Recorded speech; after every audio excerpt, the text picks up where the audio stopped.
சகலாவற்றை பெற்றுக்கொள்ளலாம். இதற்கு மேற்கொள்ள நாமும் முன்பார்த்த கேட்டு நெச்சிய வைத்து கொண்டிருந்த வேதம் ஆகவும் புராணம் இதிகாசங்களை கரையில் எதிலும் நெச்சிய வைக்க வேண்டாம்.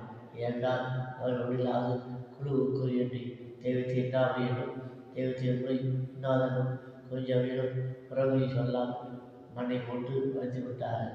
அது மாத்திரமே தேவிக்கு அவர் 2 லட்சணத்தை ஆட்டத்தில் காட்டினார்கள்.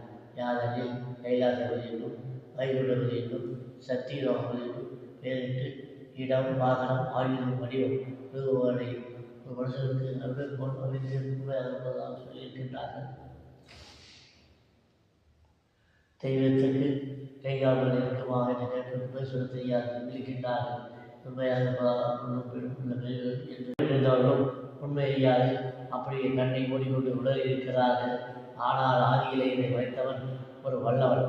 அவன் மறைத்ததை இதுவரைக்கும் ஒருவரும் கண்டவாடியில்லை. அவன் பூட்டிய அந்த பூட்டை ஒருவரும் திறக்கவில்லை. இதுவரைக்கும் அப்படிப்பட்டவன் பூட்டிய பூட்டை உடைக்க ஒருவரும் வரவில்லை. அவர்கள் ஏகதேச கர்ம சித்திகளை கற்பனையாக சொல்லியிருக்கின்றார்கள். அதற்காக ஒவ்வொரு சித்திக்கும் 10 வருஷம் 8 வருஷம் பிராசை எடுத்துக்கொண்டால் அற்ப சித்திகளை அடையாளம். அதற்காக அவற்றில் லட்சியம் வைத்தால் ஆண்டவரத்தில் வைத்துக் கொண்டு லட்சியம் போய்விடும். ஆண்டவரத்தில் வைத்த லட்சியம் போய்விட்டால் நீங்கள் அடையப்படுகிற பெரிய புரோஜனம் போய்விடும். அல்லது அதை முயற்சி செய்து அவனது காலம் உழைத்து அந்த அற்ப புரோகத்தை தெரிந்து கொண்டு அதனால் ஒரு லாபத்தை ஏகதேசம் அடைந்தால் முக்கிய லாபம் போய்விடும். ஆயால் அவைகளில் லட்சியம் வைக்காமல் ஆண்டவரத்திலே லட்சியம் வைக்க வேண்டியது. முன் சொன்ன ஏகதேச சித்தி கற்பனை என்கிறது. வாசகங்கள் வீடம் பார்த்தாலும் இயல் வேத தாமங்கள் புராணங்கள் என்ற அருள் விளக்கமறை வாசத்தால் உணர்க. மேலும் அதில் என்ற திருப்பியும் தெரிந்து கொள்ளுங்கள். இதுபோல் வியாக்கரணம் தொல்காப்பியம் பாணினியம் முதலிகளை சொல்லியிருக்கிற இலக்கங்கள் பொழுது குற்றமே.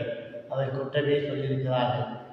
எவ்வாறெனில் 90 900 என்கின்ற கணிதத்தின்மை நான் சொன்னபோது தெரிந்து கொள்கிறதல்லவா? இப்படியே 1 2 முதல் 100 முதலான இலக்கங்களுக்கு முகரை இறுதி வருவாளை ஒரு சித்தர் காரண பெயராக ஈட்டிருக்கிறார்கள். 12 + 100 90 என்றும் 12 + 1000 900 என்றும் வழங்குகின்றனர்.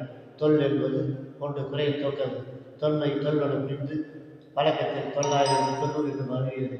இதற்கு 10ற்கு 1 குறைந்த 1 1000 என்றும் 1 குறைந்து 10 என்றும் ஒருவாக கொள்க.